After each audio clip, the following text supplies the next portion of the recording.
Hello বন্ধুরা, আমার নতুন একটা ভিডিওতে তোমাদের অনেক স্বাগত। তো আজকে আমি তোমাদের একটা হাতার ডিজাইন দেখাবো।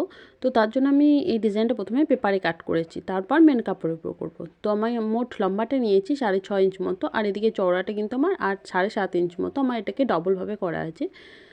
তো তারপর আমি এই হাতাটার মিডিলে একটা দাগ কেটে নেব।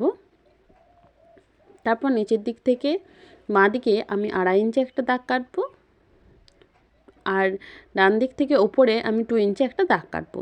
তারপর এই দুটো দাগকে যে আমি দুটো পয়েন্ট যেটা আমি করেছিলাম এটাকে আমি সুন্দরভাবে মিলিয়ে নেব। একদম সোজাভাবে মেলাবো না, একটু রাউন্ড শেপে মিলিয়ে নেব। তারপর ওই দাগ বরাবর কেটে নেব। এরপর মিডলে আমি একটা কাট বসিয়ে দিলাম। তো এটা আমার হয়ে গেছে। এরপর আমি এটার মাপে একদম মেন কাপড়ে বসাবো। তো মেন কাপড়টা আমি 4 ভাঁজে ভাঁজ করে নিয়েছি, যাতে করে আমার দুটো হাতারই কাপড় বেরিয়ে আসে।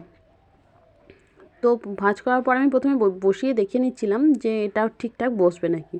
তো ভাঁজটা করার পর আমি এটাকে ঠিকঠাকভাবে বসিয়ে যে এটা যেমনভাবে কাটা আছে ঠিক তেমনভাবে পেন্সিলের সাহায্যে দাগটা কেটে নেব। তো এটা আমি সুতির কাপড়ের উপর বানাচ্ছি, তোমরা কোনো সিল্কের শাড়ি যা কিছু একটা বানাতে পারো। আমি এটা সুতির কাপড়ের উপর বানিয়েছি। তো তারপর আমি এটা পিন আটকে নিয়েছি, যাতে কাটতে গিয়ে এই কাপড়টা সরে না যায়। তারপর আমি যেমনভাবে দাগটা কেটেছি ঠিক তেমনভাবে এটাকে কাট করে নেব। এটা বানানোর পর ভীষণই সুন্দর লাগছিল দেখতে আমার কাছে। তো তোমাদের কাছে কেমন লাগে অবশ্যই তোমরা জানিও। তো এটার নাম হচ্ছে ফিস কাটিং। তো আমি জানি না এটা কি কাটিং, আমি যতদূর জানি সেটা হচ্ছে ফিস কাটিং। এবার এটা যদি অন্য কোনো নাম থাকে তাহলে সেটা তোমরা আমায় প্লিজ জানিও। তো তারপর আমার এগুলো কাটা হয়ে গেছে, আর মিডিলে কিন্তু আমি একটা করে কাট বসিয়ে নিয়েছি। এরপর আমি এটাকে পাইপিং দেবো। তো তার জন্য আমি 1 ইঞ্চ মতো চওড়া একটা কাপড় নিয়েছি, আর এটাকে ডবল করে এই নিচের দিকে পাইপিংটা কিন্তু আমি নিচের দিকে দেবো। নিচের দিকে পুরোটা আমি একটা সেলাই প্রথমে দিয়ে নেব। তো প্রথমে দিয়ে নেওয়ার পর তারপর আমি এটাকে হাতের সাহায্যে একটু করে সোজা করে তারপর এরকমভাবে উল্টে আমি ওপরে আরও সেলাই দিয়ে নেব। এটাকে চাপ সেলাই দিয়ে নেব। তো তার জন্য কিন্তু আমি প্রথমে একটু করে কেটে দিলাম, যাতে করে যখন এটা আমি উল্টাবো তখন খুব সুন্দর করে নিচের দিকে বসে যায়।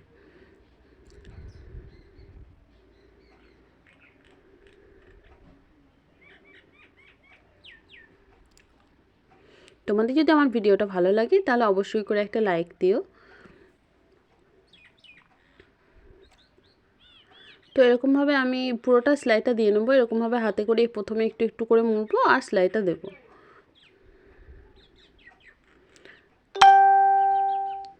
তো এরকমভাবে আমি এটাও প্রথমে যেটা তৈরি করলাম ঠিক একই রকমভাবে আমি আর একটা পার্টও তৈরি করে নেব। মোট আমার 4টে পার্ট হবে দুটো হাতার জন্য। তো একটা হাতার জন্য দুটো পার্ট, আর একটা হাতার জন্য দুটো পার্ট।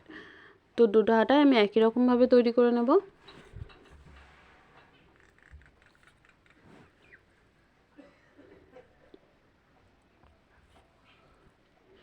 এই পাইপিংটা দেওয়ার জন্য কিন্তু আমি ভিতরে কোনো দড়ি কিছু ব্যবহার করিনি, আমি জাস্ট কাপড় দিয়েই এই পাইপিংটা দিয়েছি।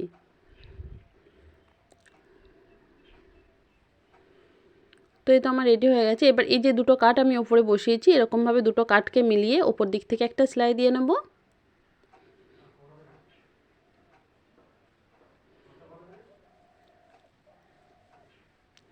আর এই যে সাইডে যে পাইপিংটা দেওয়া আছে এই দিক থেকে একটা সেলাই আমি দিয়ে নেব। ব্যাস আমার ডিজাইন রেডি হয়ে গেছে। এবার এই ডিজাইনটা তোমাদের কেমন লেগেছে অবশ্যই আমায় জানিও। তো আজকের মতো এখানেই শেষ, দেখা হবে পরের কোনো ভিডিওতে।